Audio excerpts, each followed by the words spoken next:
afternoon, everybody. Hello. We're a bit quiet today, guys. Are we not enjoying our summer holidays? Yeah, kids are, I bet. Aren't they? Kids, enjoying your summer holidays? Yeah, parents? Yeah. Week and a half in, not long to go. So welcome to the Suffolk Owl Sanctuary. My name is Jess, and along with Rufus and Susan, who's our crowd control, just so you're warned.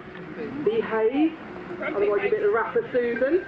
And Dolly and Jenny, who are at the back there, making the magic happen. We're going to be flying some of our wonderful birds for you this afternoon. Now, it is a bit breezy, the sun is lovely, but it does get hot in the sun, guys, so please, if you are getting hot, move into the shade.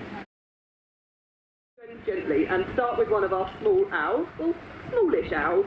His name is Rafiki, and he's just appeared like magic at the back there, as you can see. Now, they all get the option to fly. It doesn't necessarily mean they take it, though. So, often a question we get asked quite a lot here. Do the birds enjoy flying? Well, yes, to a certain extent. They get a lot of freedom when they're out here. They practically can do what they like, to be fair. To keep themselves safe in their habitat. So, it's less of an enjoyment, have to worry too much about that. So, they're a little bit more relaxed. They do enjoy it much more. So Rafiki is one of our many owls we have at the centre. You might have already seen him. He likes to sunbathe at the front of his aviary. He loves being a bit of a poser. Spotted eagle owls are native to Africa. They're a small species of eagle owl that are found through South Africa all the way up into sub-Saharan Africa. And the species generally comprise of this guy here and one called the vermiculated eagle owl. Rafiki tends to be a ground-based or grassland owl. So these tend to be found a lot in open woodlands, with a few scatterings of trees, but a lot of his hunting and a lot of his time is spent around these grassy areas like our meadow here. So lots of low-lying shrubs and lots of very short here at the moment to what his habitat would be. Very dry, very hot, and not a lot of cover. And being small in this habitat is a massive benefit. So being small means that you can go under the radar a bit easier. And out in Africa, this is a habitat where he has a lot of competition. Many other birds of prey will be hunting in the exact same territory as Rafiki. Do a lot more hunting on their feet. Look how quickly, look how he goes! He can run at great speed. He can run much faster than me. His feet are very flat, and as you can see, he's got these really long legs. Look at him go. Can we go around in circles? Here we go. So he's got these really long legs that propel him forward, and his tail, unlike other birds, doesn't get in the way when he's on the floor.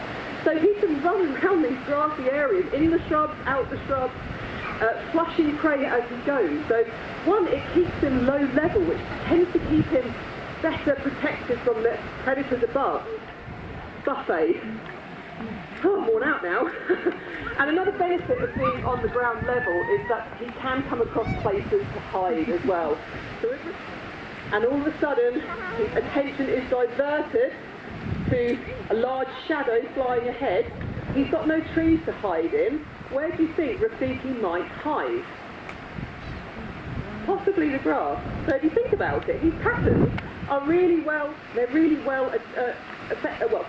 adapted for that grassy, burnt-looking backdrop.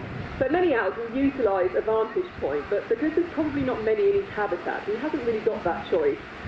So instead of using a tree, he might actually use a burrow.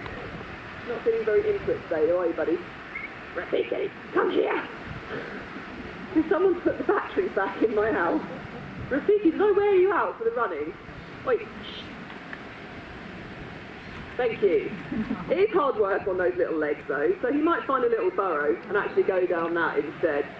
And he might be lucky, he might find a little rodent in there that's been making its home and all of a sudden it's faced with an owl. So he might get a free meal that way.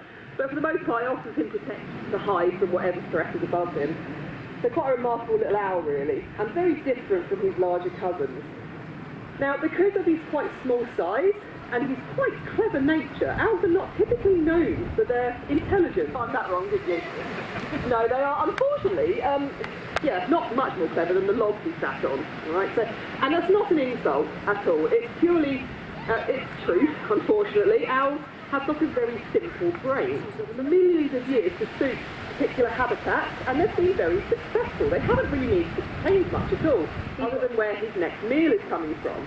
But with Rafiki, he has got a little bit of wiliness on him. Being found more and more in urban environments. Being that small size and having a varied diet means he's not particularly picky about where his meal comes from. Of course, animals do decline in numbers. If they haven't got their favoured environment to survive in, then these will not do too well. So if you are a bird that can adapt, much like our tawny owl is these days, because the lack of woodland is forcing them to live near us, simply. That tends to do a bit better.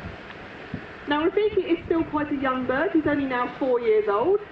We know he's a boy based on his size. A lot of people do ask us that. How to tell the difference? Well, we don't lift up their feathery skirts. They get annoyed about that. So we tend to... All across the country now, they're really quite common. First one listed, and we'll let you all take it. Slightly less so in Suffolk, but there certainly are some around.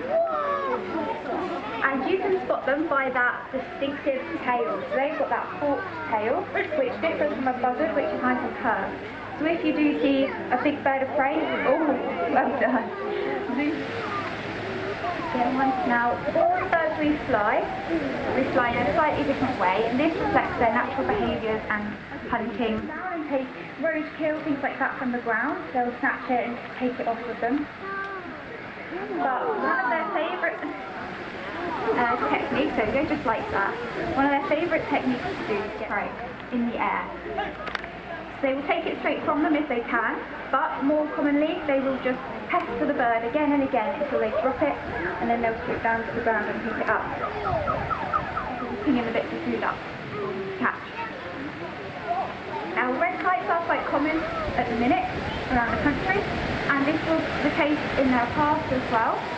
They were as common as pigeons and seagulls in the Shakespearean times, medieval times. Being scavengers, they quite liked our messy lifestyle, basically. There was lots of vermin around. It was the kind of time we were told we had big open markets with meat and fish. There was lots of vermin, and scavengers did really well with dinner from the gutters. Eating it and then realising it wasn't dinner, and they would drop it again on people, and people didn't like that very much.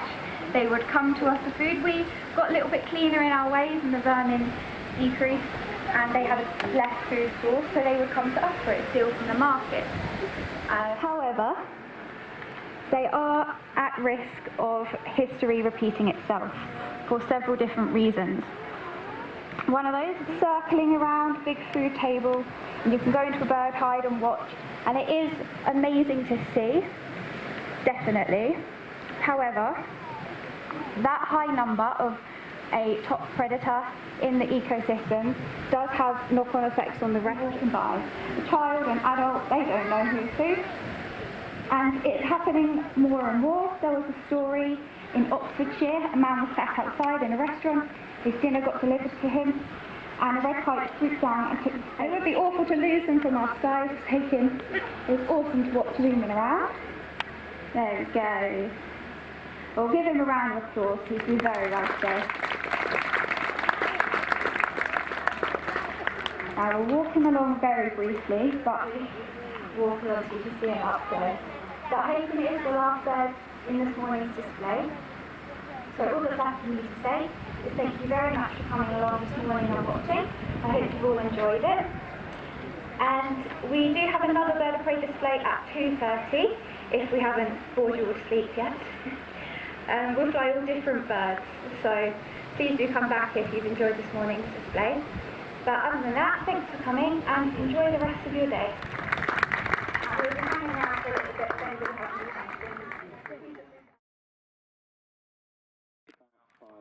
Look at that wingspan, absolutely huge, about 5.5 feet there, of solid power. This is one of the largest owls in the world, well, her species is. She is covered head to toe in very dense feathering, which means that she can tolerate temperatures down to -20, which can be a little bit challenging when we have temperatures going in the other direction. She is able to chase away wolves and bears. should they dare go anywhere near her nest. She is not afraid to sneak up on them using her silent wings to bop them on the back of the head and tell them to go away. Some of her species do that to people as well as dog walkers. So it's never a good thing to get too near an eagle owl's nest. And she should be able to demonstrate that she can turn her head the whole way, 3/4 of the way around. There we go. Perfect. So you can tell a lot by how an owl lives, and then you have the in-betweeners. And Tura here doesn't really have much of a facial disc at all. So that suggests she's far more of an eyesight predator. And her eyes are absolutely huge for her skull. If Tura was as large as us, each one of her eyes would be as big as a melon. Huge! So despite the saying, wise old owl, I'm sorry Tura, she's not much more intelligent than what she sat on. It's a bit harsh, but might be something to do with why a group of owls is called a parliament. Booming hoot. Because if these birds were to get into a fight with one another, there's a very good chance they could both become very, very injured. Now, one of the most important things about Tura is what she eats. Tura will help to keep populations of foxes and otter and mink and weasels and stoats and other owls and other birds of prey under control. What she can do is she'll just wait for it to get dark, and then she can go fly through the treetops and she can take buzzards out of their nest.